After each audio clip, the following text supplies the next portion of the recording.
자, 우리 교재 무형자산에 대해서 뭐 취득에서 정보 보조금이라든지 교환이라든지 뭐 이런 내용들이 있는데 그건 크게 신경 안 쓰셔도 돼요. 그래서 무형자산의 상각 방법 있는 부분 있죠. 자, 이 부분을 가지고 조금만 정리를 좀 해볼게요. 시험에서 자주 나오는 거니까. 자, 그래서 무형자산의 상각에 대해서 보면, 자, 무형자산은 상각 방법은 모든 상각 방법을 사용 가능하다는 거예요. 모든 상각 방법이라는 건 우리 그 유형자산 할 때에 정해법, 뭐 정률법, 연수학계법, 생산량 비례법 전부 다 가능해요.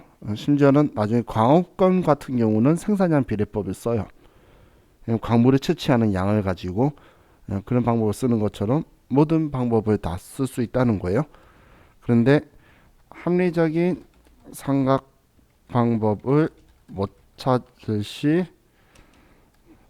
이때 우리는 정액법을 사용한다는 거예요. 자, 그리고 무형자산은 원칙적으로 내용 연수는 20년을 초과할 수 없다는 게 기본 규칙인데, 그런데 관계 법령이나 계약에 의한다면 내용 연수 20년을 초과할 수 있다라는 거고, 그리고 무형자산의 잔존 가액은 없는 것을 원칙으로 한다는 거예요. 자, 그리고 무형자산의 상각 회계 처리는 얘는 관습적으로 직접 법으로 하게 되는데, 얘가 관습이고 간접법은 선택 가능한 옵션인 거예요. 만약에 외부 이해관계자에게 유용한 정보를 줄 수 있다고 판단이 되면 우리 유형자산처럼 우리 상각 누계액이라는 계정 과목을 만들어 쓸 수 있는데, 일반적으로는 무형자산의 상각이 다른다고 해서 이걸 유용한 정보를 제공할 수는 없어요. 뭐 얼마에 사왔다 이런 얼마에 취득했다 이런 정보가 외부 이해관계자한테 유용한 정보를 제공할 게 없기 때문에, 그래서 직접법으로 우리는 상각을 할 거라는 거예요. 근데 유형자산하고 다르게 유형자산은 우리가 최대한 많은 금액을 비용으로 처리하려는 성격이 있는데, 무형자산은 또 거꾸로 기업들은 최대한 길게 우리 자기들이 점유하고 있는 걸 인지시키기 위해서, 왜냐하면 기업이 통제하고 관리하고 있다는 기록을 회계장부상에 두고 싶어서 길게 가려고 하는 거예요. 그래서 거꾸로 법에서는 일반적으로 특허권을 제외하고는 5년 안으로 잘라버리고 있다고 보시면 돼요. 그래서 20년 초과할 수 없다 이런 표현들이 있는 거예요. 여러분들 그 디자인권 같은 경우에도 그렇게 오랫동안 점유하고 있는 것들이 있죠. 자, 여러분 중에 그 학교 다니실 때 슬리퍼가 삼선 슬리퍼이신 분도 있는데 흰색 슬리퍼 신고 다니신 분도 있어요. 슬리퍼가 아니고 흰색 실내화를 신고 다니신 분도 있어요. 그죠? 저도 흰색 실내화 신고 다녔었는데 어느 순간 삼선 슬리퍼가 학교에서 많은 사람들이 실내화처럼 쓰고 있죠. 그럼 걔네들이 전략적으로 코카콜라 전략처럼 그게 20년이 넘어갔을 때에 그걸 딱 한 라인의 두께만 일부 정도까지만 해서 풀어준 거예요. 그래서 그 외적인 또 다른 두께의 라인선들이 있어요. 그건 전부 다 이제 디자인권 다 들어가 있고, 그 라인만 풀어주면서, 그래서 그 일반 신발 가게 주시장에 있는 곳에 가도 그런 슬리퍼들이 다 팔죠. 근데 그 라인들 규격을 보면 규격 차이가 얼마 안 나요. 왜냐면 걔네들이 풀어준 라인선이 있다는 거예요. 그래서 그런 식으로 일부는 풀어주고 일부는 이제 오랫동안 잡고 좀 최대한 오랫동안 가지고 가려고 노력한다고 보시면 돼요. 그래서 그 애니메이션 좋아하시는 분들은 예를 들면 월트 디즈니 그 미키마우스 있죠. 미키마우스는 정말 오래된 캐릭터죠. 이렇게 변천사 보시면 미키마우스가 배도 나왔다가 들어갔다가 다리도 길어졌다가 팔도 길어졌다가 계속 변화를 주면서 걔는 계속 갱신을 했어요. 그래서 기존 것도 전부 다 점유를 잡아서 아직도 아무 때나 쓸 수 없는 그런 캐릭터가 되어 있는 거고, 그 남자분들 에어 조단 이런 거 좋아하시는 분 있으시면 그 조단도 다리가 좀 길어졌다가 짧아졌다가 조단도 아랫배가 살짝 나왔다가 들어갔 그런 그 과거들이 있어요. 그런 것처럼 이 무형 자산을 기업들은 거꾸로 오래 가져가려고 하다 보니까 짧게 이렇게 잡으려고 이 기준들을 잡고 있다고 보시면 돼요. 그냥 우리 기업이 통제하고 있었다는 거를, 그리고 관리하고 있었다는 걸 외부에 계속 인지를 시켜주기 위해서 그런 방식을 쓰는 거예요. 그럼 이런 자산들이 다 달았을 때 가치가 얼마다 이런 건 별로 의미가 없겠죠. 그럼 자, 이 무형자산의 상각 가지고 우리가 그 무형자산 상각비를 우리가 직접 구해야 됐죠. 그럼 계산자료 입력에 무형자산 계정과목 옆에다 써주기만 하면 됐잖아. 그래서 자, 우리가 무형자산 상각비를 계산을 할 때, 자, 만약에 장부 가액을 알려주면 우린 직접법으로 상각하기 때문에 그때는 잔존 내용 연수로 나눠버리는 게 훨씬 더 편해요. 그런데 만약에 취득 가액을 알려주면 그때는 총 내용 연수로 나눠버리는 게 정확하게 감가상각 무형자산 상각비가 나오게 될 거예요. 그 이유가 직접법으로 상각했다는 건 이번 상각하기 전까지의 장부 금액은 그 이전에 상각을 한 금액이 빠졌다는 거예요. 뺀 금액이 있기 때문에 남아있는 내용 연수로 나눠야 될 거고, 우리 시험에서 무형자산 가지고 정해법 이외의 다른 방법으로 여러분 질문하는 경우는 없을 거예요. 그럼 정해법이고 그리고 잔존가액은 없으니까 그냥 내용 연수로 나눌 건데, 올해 취득한 게 아니라면 이미 우리가 상각을 과거에 해왔겠죠. 그런 상각했던 금액을 뺀 금액인 장부 금액을 주거나 생기만 재무상태표 가액이라고 하면서 주면 우리는 남아있는 내용연수 올해 거 빼고 그 전년도 것까지의 감가상각을 한 무형자산 상각한 그 내용연수를 뺀 잔존 내용연수를 나눠주면 돼요. 근데 전체 취득가액을 주면 그냥 총 내용연수로 나눠버리면 되겠죠. 자, 그래서 자, 이 무형자산 상각에 대해서는 여기까지만 보고, 그리고 한 가지만 좀 더 알려드릴게요. 자, 우리 개발비도 그렇고 무형자산은 외부 구입한 거는 전부 다 바로 자산으로 인식을 할 거예요. 근데 표현에서 자산을 인식해야 된다, 개발비라는 느낌이 안 드는 게, 예를 들면 A 대학에 연구 개발을 의뢰하고 100만 원을 지급하다, 이런 식으로 나왔어요. 그럼 이런 형식으로 문제가 나오면 우리는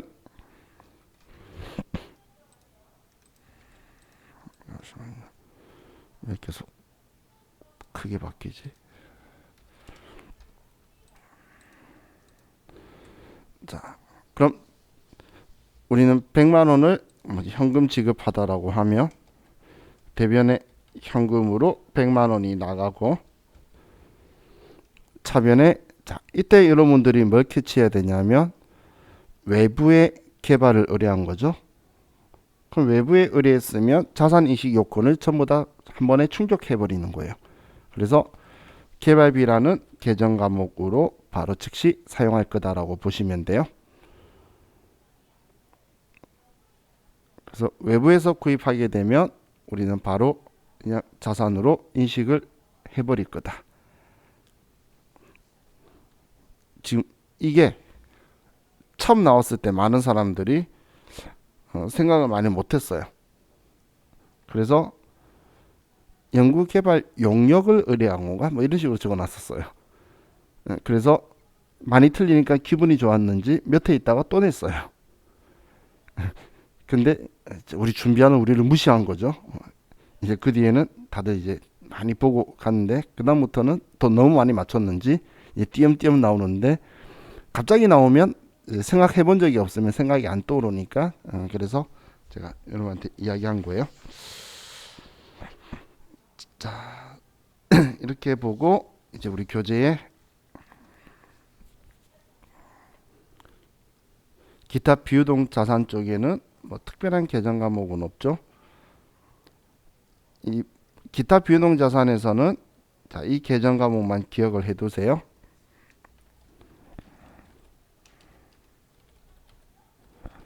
기타 비유동 자산은 임차 보증금하고 얘는 꼭 거래처를 써야 된다는 거 잊지 마시고, 그리고 어음이 부도가 났을 때에 어음은 당좌 자산인데 얘가 부도가 나면 비유동 기타 비유동 자산으로 대체할 건데 그 계정 과목이 부도 어음과 수표죠. 얘도 거래처를 꼭 적어야 되는 계정 과목으로 부도음과 수표도 기타 비유동 자산으로 분류되는 계정 과목이라는 거예요.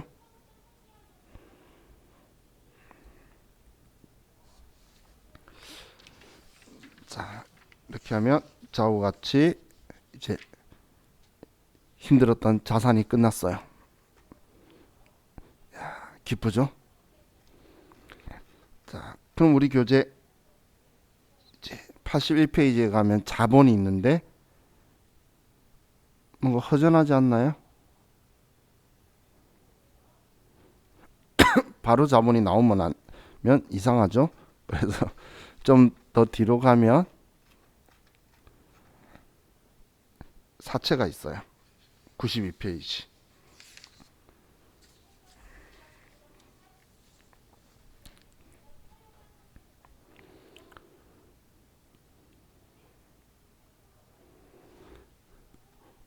자, 근데 사채로 바로 들어가기 전에 우리 교재에 부채에 대해서 이제 우리가 다들 잘 알고 있을 거라는 생각에 부채에 대한 기본 개정 과목들의 설명이 없는데, 그래서 부채 개정 과목을 보고 그리고 사채로 들어갈게요.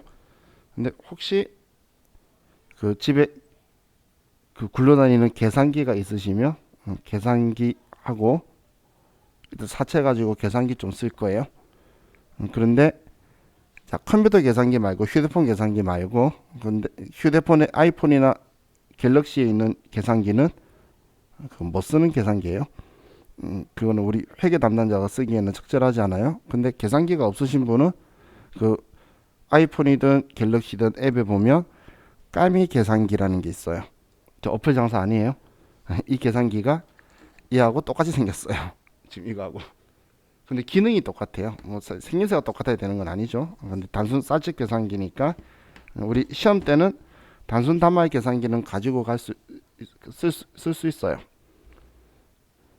휴대폰 계산기 안 되냐고 질문하시는 분 있을 때는 정말 마음이 아파요. 켜져 있는 애도 꺼라는데 휴대폰 계산기 물어보면 안 되겠죠. 그죠? 그건 당연히 안 되고. 근데 나중에 보시면 자, 지금 이따 제가 같이 사채 볼 때는 계산기 가지고 제가 그냥 계산기 기능도 몇 개 좀 알려드리고 할 건데, 그런데 시험 목적으로 봤을 때 계산기 없으신 분은 철저하게 컴퓨터 계산기로 계산하는 연습을 하세요. 우리 컴퓨터에 기본 계산기 들어가 있죠. 그럼 그걸로 연습해야지. 평소에는 그걸로 쓰거나 뭐 대충 하거나 아니면 계산 안 하다가 시험 때 계산기가 두드리죠. 답 안 나와요. 그럼 괜히 더 역효과가 일어나니까. 근데 전산 세무 1급 수업에 들을 계획이신 분은 계산기 한 개 장만하세요. 세무 1급 때 컴퓨터 계산기 가지고 계산 못해요. 이런 문제 못 풀어요. 그렇기 때문에 그래서 그런 분들은 계산기도 조금 준비하시고, 계산기 공학용 안 돼요. 준호 씨. 시험 때는 못 써요. 공학용 계산기는 그 안에 컴퓨터가 들어간 거기 때문에 안 돼요. 옛날에 제가 감독관 할 때는 그 공학용 계산기도 아날로그여서 옆에 리셋 버튼 누르면 초기화돼서 초기화하겠습니다라고 하고 초기화 시키고 쓰게 했는데, 지금은 컴퓨터랑 연결해 가지고 초기화해야 돼서 그냥 아예 사용 금지가 돼 있어요. 그래서 지금은 그냥 단순 단말 계산기만 되지 공학용 계산기는 못 써요. 시험 때는. 자, 일단 계산기는 지금 바로 쓸 건 아니고 우리 마지막 시간 계산기 놀이 하다가 끝날 거예요. 자, 그럼 자 우리 부채 가지고 보면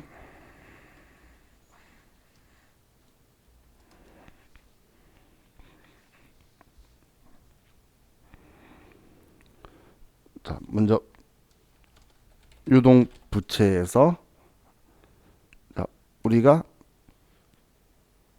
뭐 매입 채무라든지 아니면 선수금이라든지 가수금이라든지 이런 계정 과목들은 우리가 이제 어떻게 사용하는지에 대해서는 다들 인지하고 있으시죠? 그죠? 그럼 그냥 계정 과목만 볼게요. 이건 매입 채무는 외상 매입금 그리고 지급 어음을 이야기하는 거고, 그럼 기타 채무는 우리가 미지급금이라는 계정 과목을 쓸 거고, 그리고 우리가 계약금을 받으면 선수금, 대리 납부하기 위해서 뭔가를 받으면 예수금, 그리고 어디서 들어온지 모르는 걸 받게 되면 우리는 가수금이라고 두죠. 그래서 수금이라고 적혀 있는 애들 있죠. 얘네들은 다 부채예요. 뭔가를 받았는데 미리 받았거나 대신 내려고 받았거나 아니면 뭔지 모르는 대략적으로 가수를 했다 이런 식이기 때문에 선수, 예수, 가수는 전부 다 부채예요. 유동부채. 지금 보고 있는 건 다 유동부채 계정 과목이죠. 그럼 뭐 이거 말고도 뭐 단기 차입금이나 이런 형식의 계정 과목들이 있는데, 자 그럼 지금 제가 적은 계정 과목들에는 가수금, 예수금 제외하고는 다 거래처를 써야 되었고, 이 두 개를 제외하고는 거래처 안 쓰면 그냥 그 분계가 암만 잘하셨어도 통으로 그냥 아웃이에요.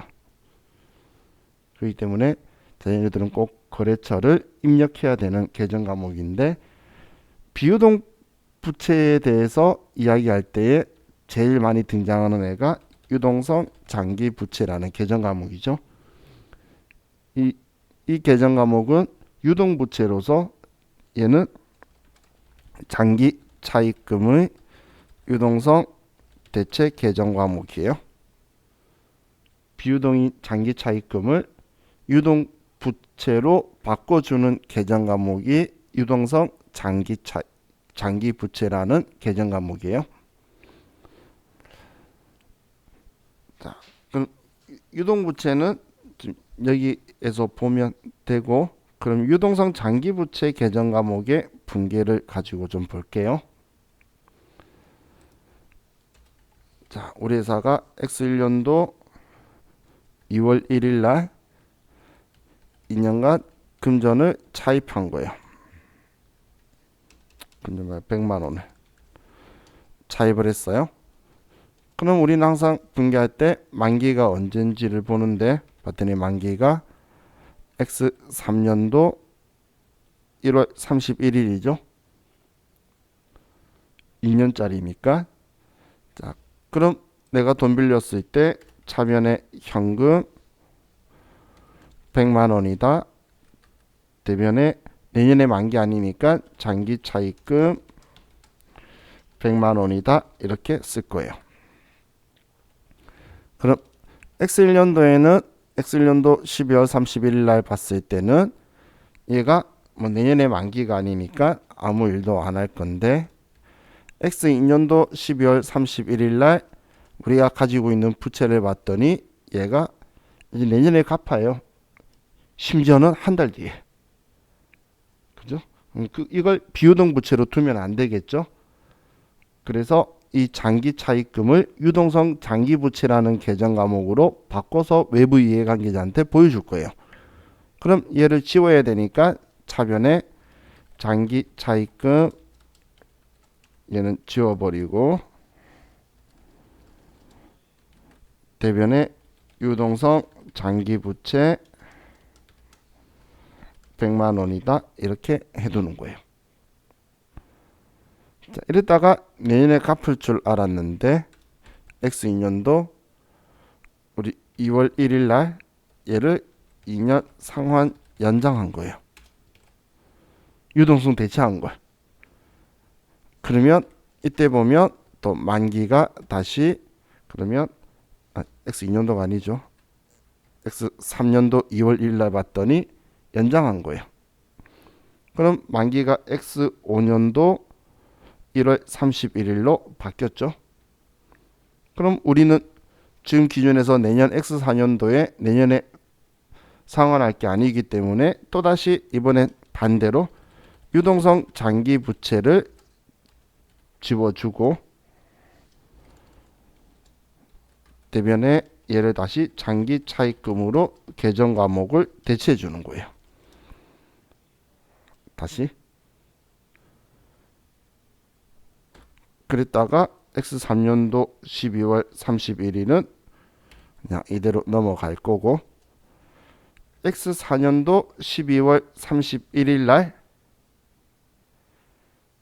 이때 자 보면 다시 이제 내년 1월 31일 날 하죠. 자, 그럼 또 바로 여러분 회사가 이렇게 됐다면 바로 유동성 대체할 건가요? 사장님한테 물어봐야지. 연장할 거예요? 라고. 그죠? 사장님한테 물어보시겠죠? 그래서 봤더니 사장님이 다시 이걸 2년 상환 연장 계획이래요. 시험에서는 예정이라고 나오면 그럼 이걸 굳이 유동성 장기 부채로 할 필요가 없겠죠. 그래서 얘를 연장할 예정이면은 회계 처리를 안 하는 거예요. 이때는 그래서 시험에서 전산회계 1급은 딱 하나의 차입금 가지고 알려주는데 TAT 2급은 차입금을 두세 개 알려줄 거예요. 그럼 두세 개 알려주면 그거 중에서 비고에 내년에 상환할 예정이라는 것만 유동성 대체하는 거예요. 만기가 내년이다가 중요한 게 아니고 내년에 연장하겠다는 거는 유동성 대체를 하지 않는 거예요. 그래서 내년에 상환할 거라는 것만 심지어는 내년에 상환하는데 이걸 5년간 분할 상환한대. 매년 1년에 20만 원씩. 그러면 그 20만 원만 대체하는 거예요. 그래서 내년에 갚아야 되는 것만 내년에 갚기로 한 부분만 우리는 유동성 대체를 하는 거고 지금처럼 상환 계획이 연장 계획이 있다 그러면 그냥 손 안 대고 그대로 두는 거예요. 이미 이해가시죠? 그래서 얘는 내년에 갚아야 되는 경우에만 이렇게 처리를 하는 거예요. 자, 그럼 우리 유동성 장기 부채를 받고 자, 다음은 퇴직급여 충당 부채, 비유동 부채로 와서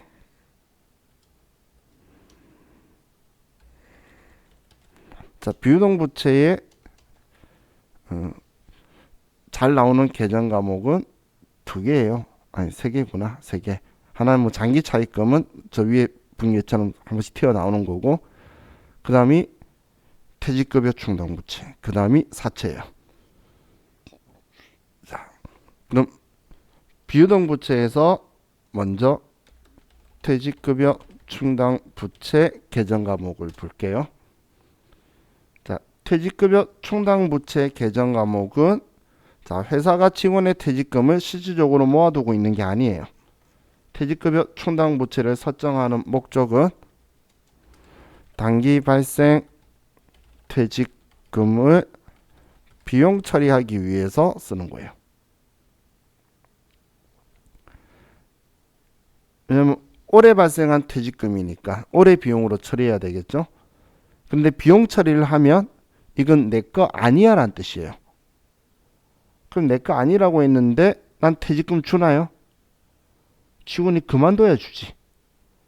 그럼 내 거 아니야 라고 장부에 썼는데 난 안 주고 가지고 있기 때문에 부채가 되는 거예요.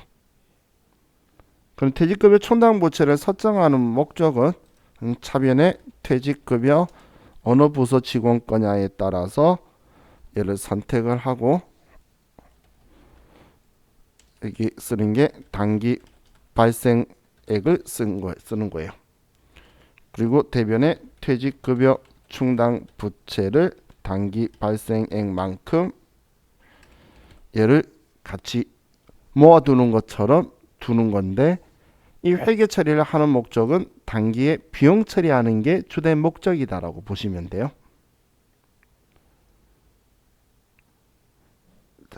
이렇게 했다가 직원이 퇴사하게 되면, 실질적 퇴사를 하게 되면, 그래서 우리가 제일 먼저 해야 되는 작업이 뭐냐면 퇴직급여 충당부채 잔액을 확인하는 거예요. 왜냐하면 과거에 미리 비용 처리해 둔 거 뺀 나머지만 올해 추가로 발생한 비용이다라고 비용 처리할 거거든. 그죠? 그럼 얘는 지금 부채라 그랬는데 직원이 언제 그만둘 줄 아나요? 영원히 안 그만둘 수도 있고, 정년퇴직 때까지 있을 수도 있고, 회사 망할 때까지 있을 수도 있고, 내일 당장 그만둘 수도 있고. 알 수 없으면 우리는 무조건 비유동이에요. 그래서 얘는 비유동 부채인 거예요. 그럼 퇴직급여 충당부채 잔액을 확인을 해서 퇴직급여 충당부채 잔액이 많으면 퇴직급여 충당부채를 먼저 끌었을 거고, 그리고 만약에 퇴직급여 충당부채가 부족하면 올해 추가로 더 발생한 부분이니까 퇴직급여다라고 비용 처리를 추가 더 할 거고, 그리고 대변에는 우리가 이 돈을 지급을 하겠죠. 지급하는데 원천징수를 했다면 원천징수한 금액만큼은 여기에서도 예수금이 등장을 할 거예요. 퇴직금 줄 때 예수금 항상 이야기할 거니까 퇴직소득 원천징수 해야 되겠죠. 자, 그래서 직원이 그만두게 되면 어떤 상황이든 간에 퇴직급여 충당부채 잔액을 확인하는 거예요. 퇴직연금 가입 시에도 어느 퇴직연금 가입이 되어 있다 하더라도 퇴직급여 충당부채는 확인하는 거예요.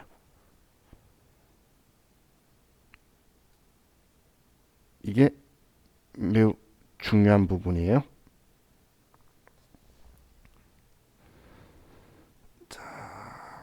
그래서 이번에는 퇴직연금 상품 종류하고 회계 처리를 좀 볼 건데, 자, 우리 퇴직연금 상품은 확정 급여형, DB형 상품이 있고, 그리고 확정 기여형, DC형 상품이 있어요. 확정 급여형 상품은 직원의 퇴직금을 보장하고, 얘는 운용 주체가 회사인 거고, 그렇기 때문에 이 확정 급여형 상품의 계정 과목은 퇴직연금 운용 자산이라는 계정 과목을 쓰고, 확정 기여형은 운용 주체가 종업원이라는 거예요. 직원. 그렇기 때문에 계정 과목은 그냥 비용으로 퇴직급여라는 계정 과목을 쓰고 비용 처리하고 끝내버리는 거예요. 그럼 얘는 비용 처리 성격인데 퇴직연금 운용자산은 자산으로 처리하는 거예요. 혹은 자산 말고 부채의 차감 계정으로 달고 있을 거예요. 부채 차감 계정으로.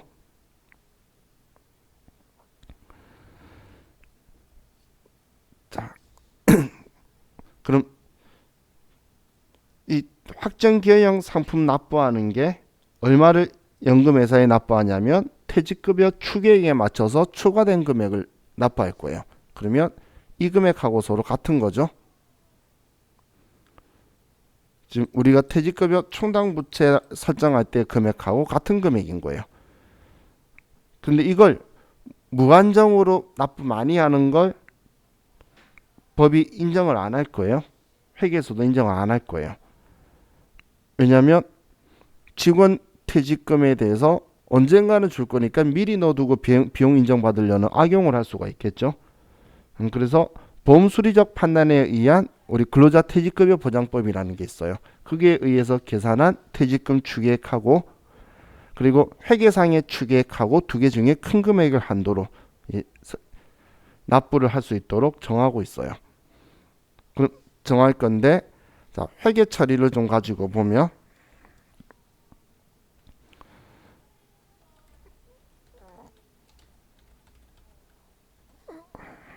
자, 확정 기여형 상품의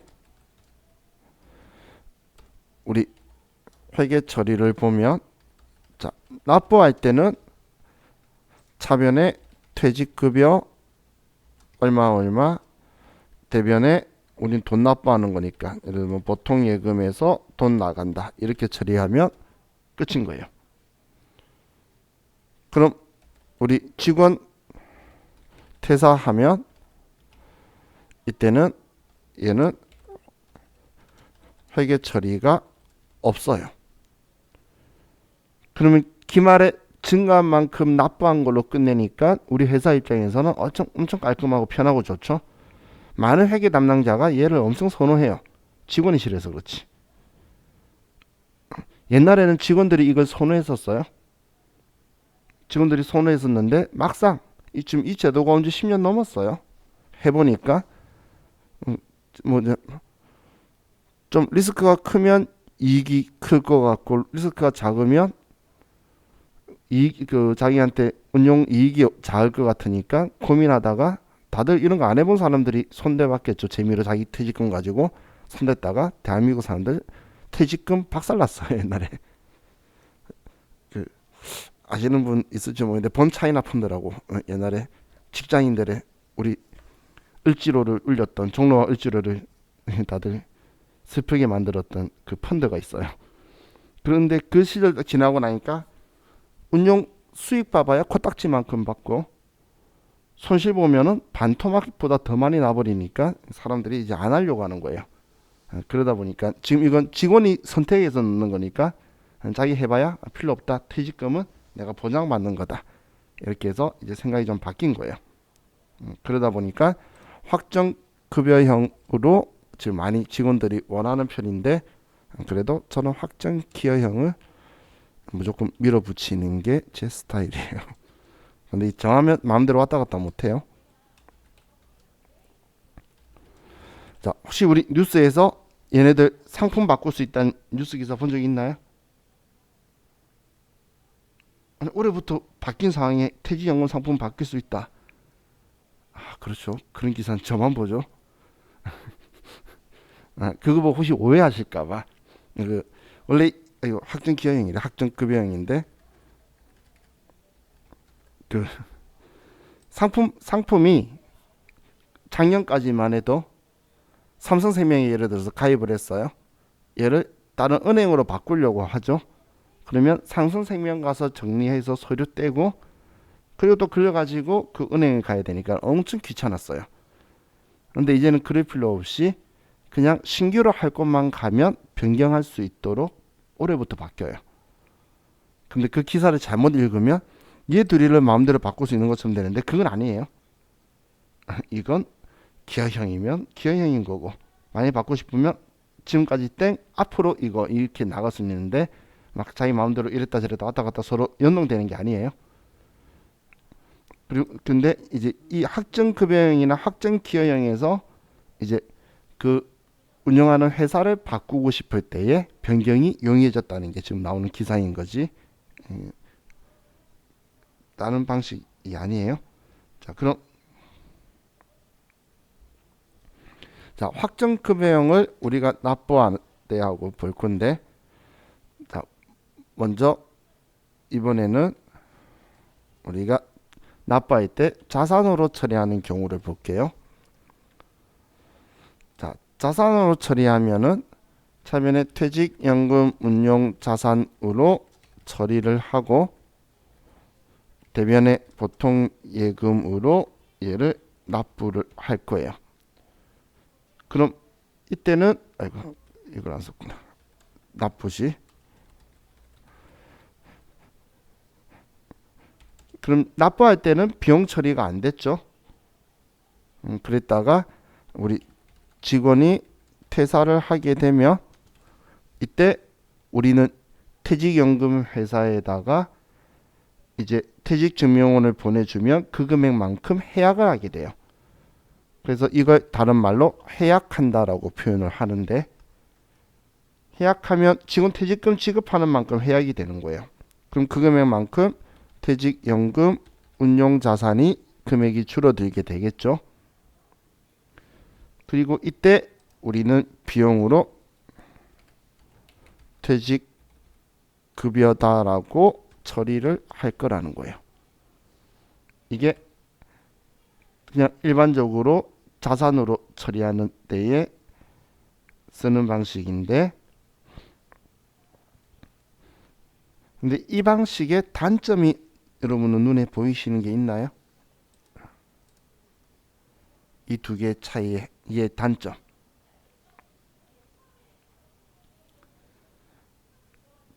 단점이 뭐냐면 얘는 비용 처리를 했기 때문에 올해 발생한 것만큼 비용 처리를 해서 이익이 줄어드는 효과가 나오는데, 얘는 올해 비용 처리를 못한다라는 단점이 있어요.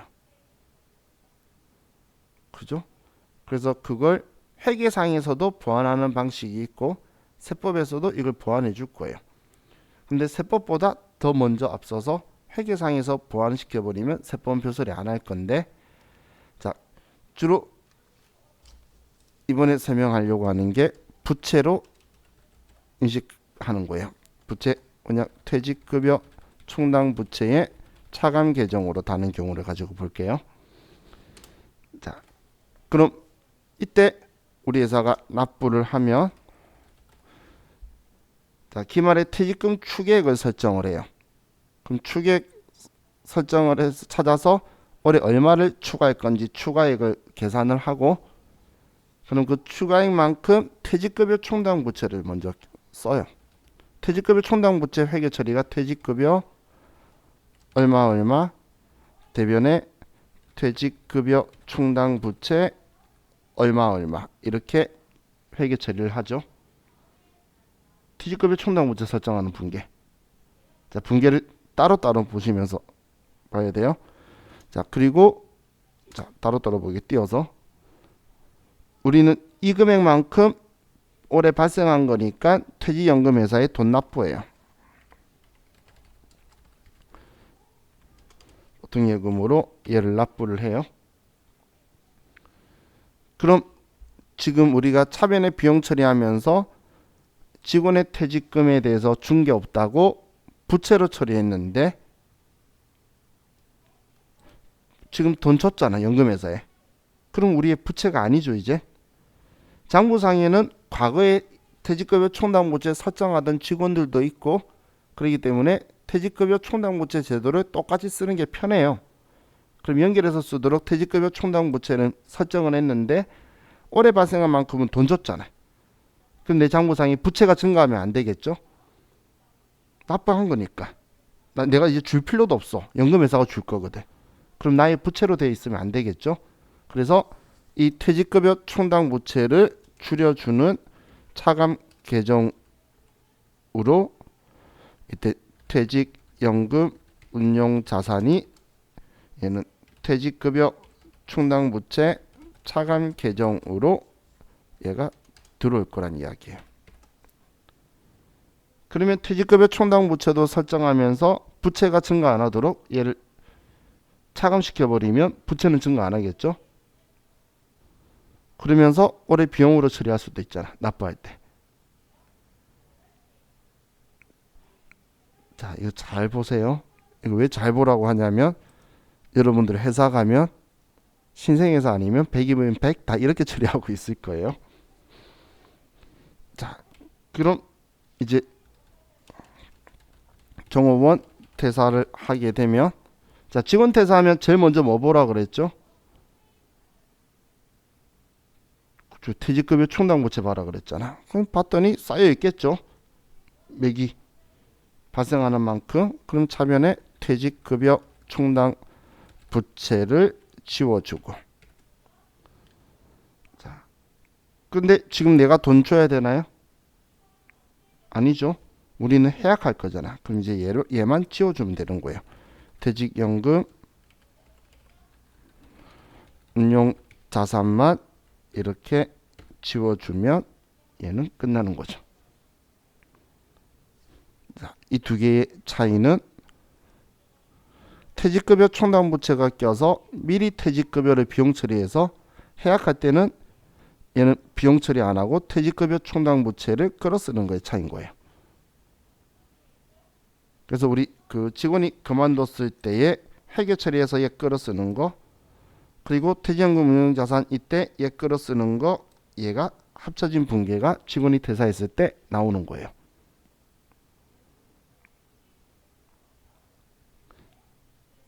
물론 퇴직연금 충당부채에 차감 계정 달아버리면 퇴직연금 충당금 전입액이 튀어나오는 또 특이한 분계가 나오게 될 거예요.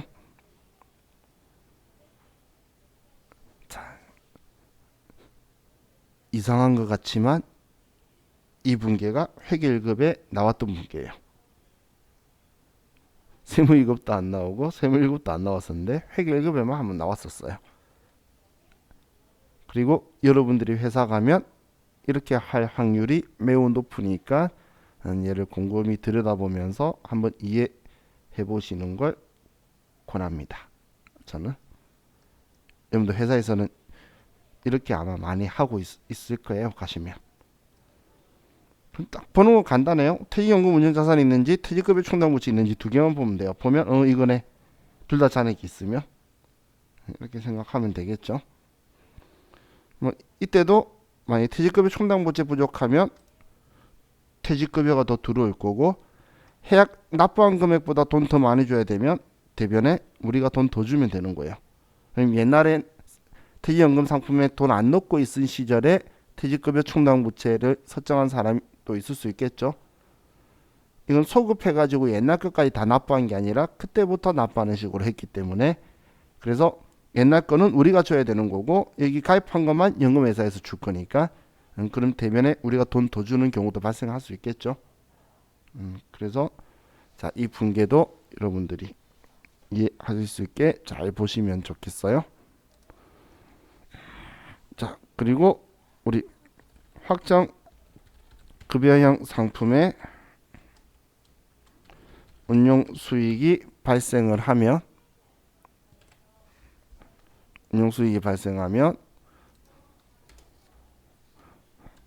자, 우리 전산 세무회계 시험에서는 세무사의 시험에서는 차변에 퇴직연금 운용자산 얼마 대변에 이자 수익 얼마 이렇게 쓸 거예요. 근데 AT 자격 시험에서는 여기서는 차변에 퇴직연금 운용자산 쓰고 금융상품의 거래처 써야 되기 때문에 여기에는 거래처를 꼭 써줘야 되고, 대변에 계정 과목을 퇴직연금 운용 수익이라는 계정 과목을 쓸 거예요.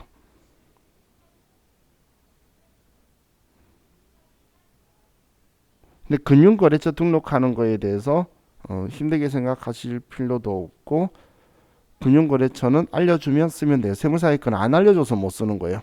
만약에 다 알려주는 문제였으면 전 아예 쓰라고 할 거예요. 회사 가면 당연히 써야 되거든. 시험에서는 안 쓰면 안 돼요. 그럼 통장 잔액을 못 맞춰. 통장별로.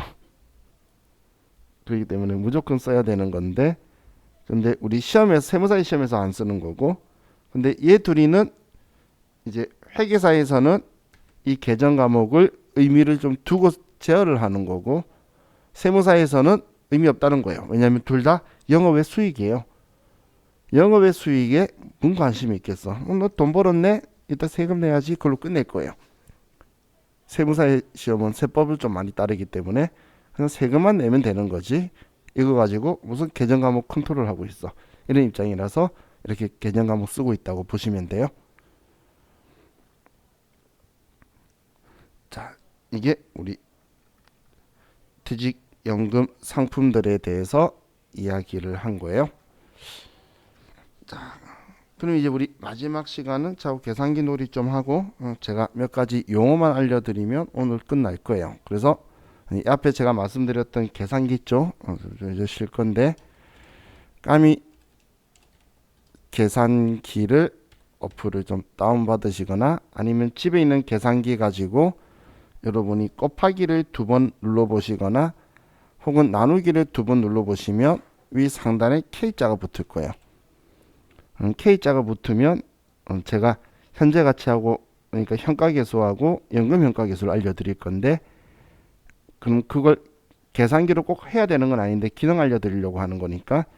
그래서 그 계산기에 있으신 분은 본인 계산기 쓰시고 쉬는 시간에 한번 찾아보시고, 없으시면 휴대폰으로 앱을 다운받으시면 휴대폰에 있어요. 뭐 용량 얼마 안 될 거야. 그래서 그걸로 같이 이 다음 시간 할게요. 자, 수업 쉬었다 합시다.